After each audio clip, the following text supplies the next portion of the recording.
लगभग 64% वोट है इंडिया गठबंधन का और बहुत मजबूत है, ये स्वीप करेगी। जातिगत जनगणना बिहार में हुई, आप उससे कितना उसके पक्षधर हैं कि पूरे देश में जातिगण नहीं चाहिए?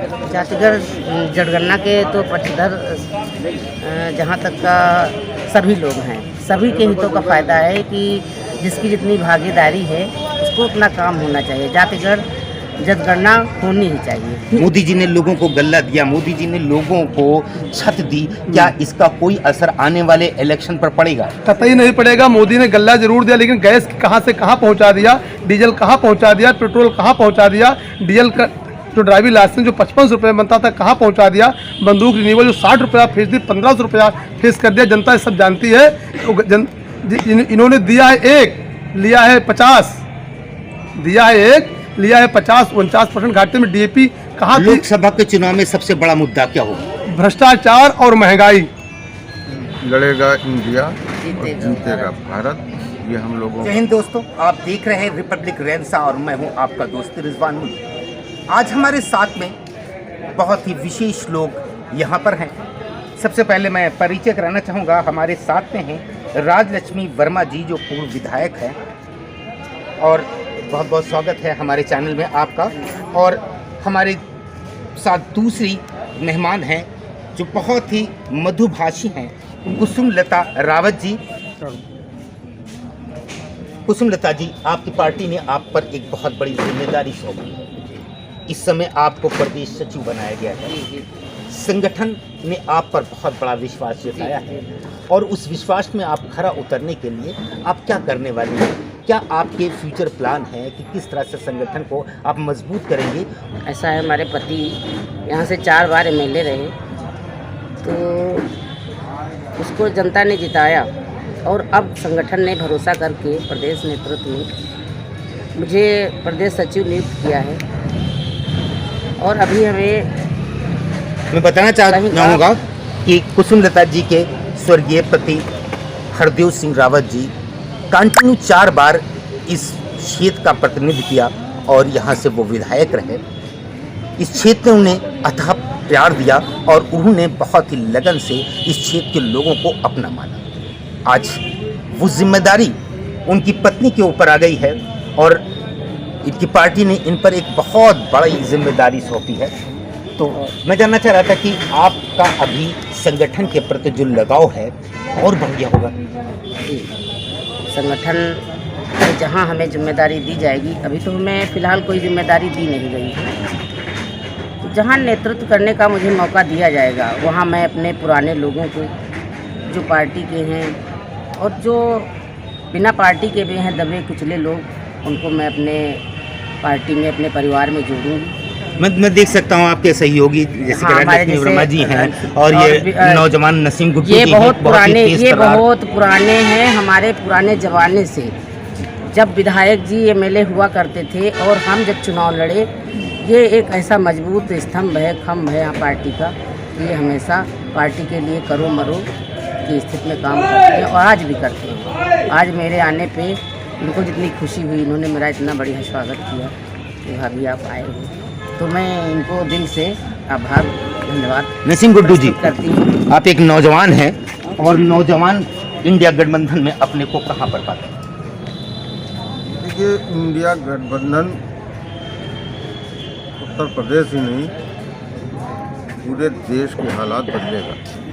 और आने वाले लोकसभा चुनाव में मेन मुद्दा क्या होगा? बेरोजगारी, शिक्षा या कुछ और?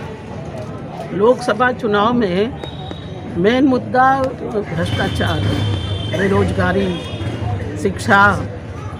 मेन मुद्दा जो है भ्रष्टाचार का है।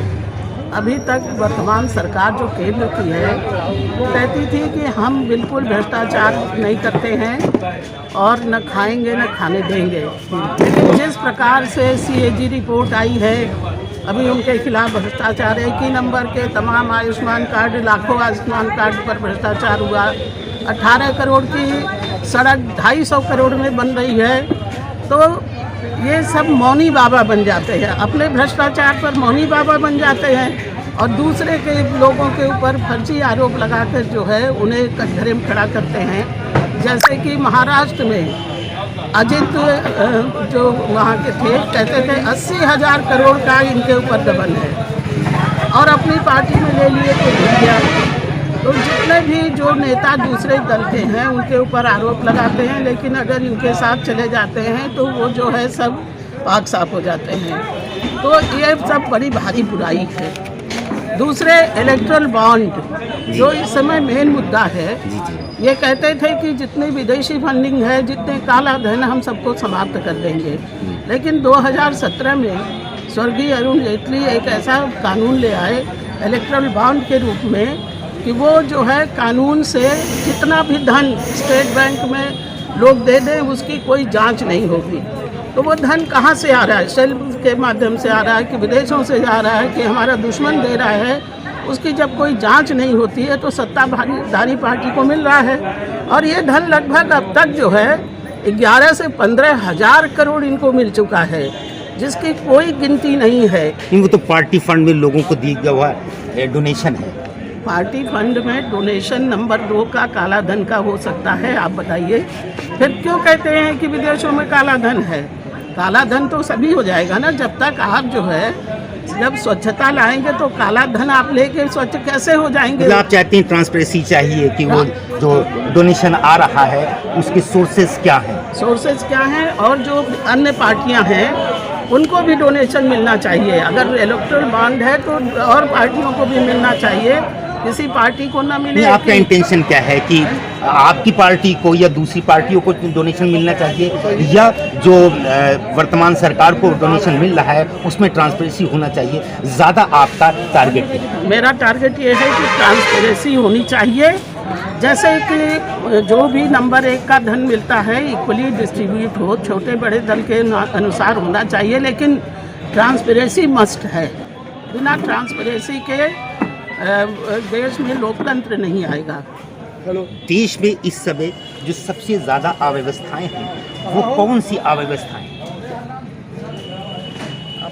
आपको वो कौन सी व्यवस्थाएं ज़्यादा दुख पहुंचाती हैं? व्यवस्थाएं ये हैं कि देखिए जैसे छोटी छोटी बालिकाओं के साथ दुराचार सबसे बड़ी।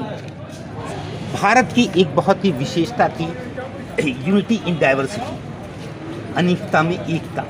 इस वक्त वर्तमान सरकार में आपके ऊपर क्या एकता पर आघात होते आ रहे हैं? इस वक्त एकता को आप कहाँ पर पाते हैं? वो जो डाइवर्सन था और एकता की बात थी, वो आज जो है हर चीज़ में सत्ताधारी पार्टी हिंदू मुस्लिम करके इसको जो है छलावा बनाए है। और सत्ताधारी पार्टी का एक लक्ष्य खाली रह गया है, चुनाव जीतना। और मोदी जी जो है प्रधानी के चुनाव में भी उतर आते हैं, विधायकी के चुनाव में भी उतर आते हैं, कहीं भी चुनाव होता है वो उतर आते हैं। उनका लक्ष्य बस चुनाव जीतो, कुर्सी पर बने रहो, उनसे किसी चीज़ का मतलब नहीं है। हमेशा इलेक्शन मोड में रहते बस। लेकिन वो तो एक दावा करते हैं कि 18-18 घंटे वो अथक प्रयास करते हैं, मेहनत करते हैं। तो पटेल जी आप ये बताइए कि मोदी जी के अनुसार वो 18-18 घंटे कार्य करते हैं, तो क्या आपके हिसाब से वो मोदी जी कौन से कार्य 18 घंटे कर रहे हैं और जिनका रिजल्ट जो है अभी तक बहुत अच्छा नहीं दिख रहा है? मोदी जी 18 घंटे काम करते हैं वो कहने की बात है, काम के धरातल पर बिल्कुल नहीं दिख रहा है। उनके क्षेत्र आप बनारस में चले जाइए, जहाँ पर संसदीय क्षेत्र है, जीटी रोड पूरी रोहनिया से लेकर के जगतपुर तक पूरा जाम लगता है। उनके कार्य करने का आलम तो ये है कि वो इंडिया छोड़िए पूरे वर्ल्ड में दौड़ दौड़ कर 18 घंटे कार्य करते हैं। इस एज में भी वो थकते नहीं हैं, ये तो तारीफ की बात है। और आप कह रहे हैं कि वो कार्य नहीं करते हैं, ऐसा करने का क्या बेस आता है? कार्य धरातल पर कहीं नहीं दिख रहे हैं। धरातल पर दिखना तो चाहिए, कागज पर केवल कार्य दिखते हैं, धरातल पर कार्य कहीं नहीं दिखते। उनकी भी इतनी कॉलोनीज लोगों को दी उन्होंने, हर सर पर एक छत देने का वादा किया और काफ़ी हद तक वो दे भी चुके हैं। वादे तो बहुत किए थे, वो 15-15 लाख देने के लिए भी वादे किए थे, लेकिन जब पत्रकार बंधुओं ने पूछा तो कहे तो जुमले की बात थी। तो कहने के लिए मोदी जी कुछ भी कर सकते हैं।